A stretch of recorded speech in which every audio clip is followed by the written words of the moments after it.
আপনি কি এখনো ভাবছেন প্রফেশনাল আর্টিস্টরা এত নিখুঁতভাবে যে কোনো কিছু আঁকতে পারে?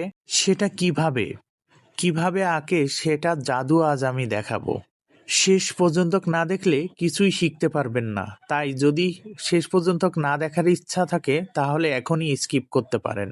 সিরিজ 30-এ সবাইকে স্বাগতম। আজকের ভিডিওটি অনেক গুরুত্বপূর্ণ হতে চলেছে, তাই অবশ্যই মন দিয়ে দেখবেন। স্ক্রিনে দেওয়া ছবিতে যে মেজারিং টেপটি আছে সেটি এঁকে দেখাবো, কিন্তু সাধারণভাবে না, যারা প্রফেশনাল আর্টিস্ট তাদের মতন করে।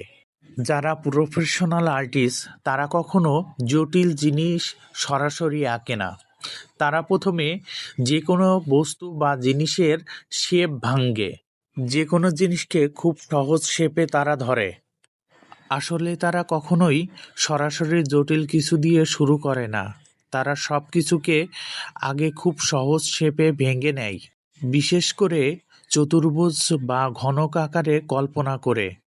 দেখুন, আমিও সেম একই জিনিস করতেছি। প্রথমে আমি ঘনক আকারে শেপ তৈরি করে নিয়েছি, তারপর দেখুন আমি আঁকা শুরু করেছি বিস্তারিত। আপনারা মন দিয়ে আঁকাটা দেখুন আর আমার কথাগুলো শুনুন, তাহলে আপনারা অনেক কিছু আজকের ভিডিও থেকে জানতে পারবেন। ধরুন আপনি একটা মুখ আঁকবেন। নতুনরা সাধারণত চোখ, নাক, ঠোঁট দিয়ে শুরু করবে, কিন্তু একজন দক্ষ আর্টিস্ট প্রথমে পুরো মুখটাকে একটি বক্স বা ঘনক হিসেবে কল্পনা করে নেয়। এতে করে খুব সহজেই সে বুঝতে পারে মুখটা কোন দিকে ঘোরানো, কোথায় আলো পড়েছে, কোন অংশ সামনে আর কোন অংশ পিছনে। এভাবেই আপনি যে কোনো বস্তুকে আঁকতে গেলে, যা কিছু আঁকতে চান না কেন, সব কিছুকে আগে চতুর্ভুজ বা ঘনক আকারে ভেঙে নিলে আঁকা অনেক সহজ হয়ে যায়। কারণ এতে করে আপনার ড্রয়িং স্ট্রাকচার পরিষ্কার হয়, পার্সপেক্টিভ ঠিক থাকে এবং মাপ বা প্রপারেশন ভুল হওয়ার সম্ভাবনা কমে যায়।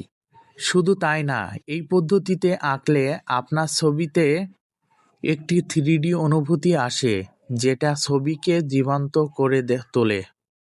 আর সবথেকে বড় সুবিধা হলো আপনি শুরুতে ভুল করলেও সহজেই ঠিক করতে পারবেন, কারণ তখন আপনি ডিটেলে যাননি। এখন প্রশ্ন হলো, আপনি কিভাবে এই টেকনিক প্র্যাকটিস করবেন? খুব সহজ। প্রতিদিন কয়েকটি সাধারণ জিনিস নিন, যেমন মোবাইল, বই, কাপ বা চেয়ার। প্রথমে শুধু তাদের চতুর্ভুজ ও ঘনক শেপ আঁকুন। এরপর ধীরে ধীরে সেই শেপের উপর ভিত্তি করে ডিটেল যোগ করুন। কখনোই সরাসরি ডিটেল দিয়ে শুরু করবেন না। মনে রাখবেন, ভালো আর্টিস্টরা কখনোই ডিটেল দিয়ে শুরু করে না, তারা সবসময় স্ট্রাকচার দিয়ে শুরু করে। আর আপনি যদি এই অভ্যাস গড়ে তুলতে পারেন, তাহলে ধীরে ধীরে যে কোনো কঠিন জিনিসও আপনার কাছে অনেক সহজ হয়ে যাবে। আপনাদের কাছে আর একটা রিকোয়েস্ট, অবশ্যই আপনি আমার এই ভিডিওতে একটা কমেন্ট করবেন, সুন্দর একটি কমেন্ট করবেন, এবং আপনারা নিয়মিত চর্চা করবেন আমার এই ভিডিও দেখে দেখে। এই ভিডিওটি দেখে যদি আপনি চর্চা করেন, তাহলে আপনি কমেন্ট বক্সে সেই ছবিটি শেয়ার করবেন। সবার কাছে অনুরোধ, অবশ্যই একটি লাইক এবং একটি কমেন্ট করবেন। আর নতুন হলে অবশ্যই আমাকে ফলো করে রাখবেন এমন টিপস পেতে। মূল কথা হচ্ছে, আপনি যদি ভালো আর্ট করতে চান, ভালো আঁকা শিখতে চান, তাহলে যে কোনো জিনিসকে আপনার চতুর্ভুজ আকারে শেপ বা আপনার ঘনকের মতন করে আপনার আঁকতে হবে। আগে প্রথমে ঘনক আঁকাই নেবেন। দেখুন, আমি যে জিনিসটি আর্ট করেছি এটা কিন্তু বৃত্তা আকৃতির। আমি কিন্তু বৃত্ত দিয়ে শুরু করতে পারতাম, কিন্তু বৃত্ত দিয়ে আর্ট করলে আমার ভুল হওয়ার সম্ভাবনা অনেক গুণ বেশি থাকতো।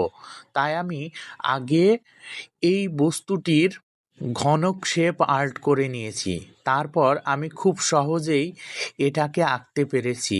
এইভাবে প্রথম প্রথম কিন্তু আপনাদের খুব কঠিন হয়ে যাবে, কিন্তু আপনারা যদি নিয়মিত চর্চা করেন, তাহলে খুব সহজেই আপনারা আঁকতে পারবেন যে কোনো বস্তু, যে কোনো জিনিস। আপনারা খুব ছোট ছোট জিনিস নিয়ে চর্চা শুরু করুন, তাহলে আপনারা খুব সহজেই আঁকতে পারবেন।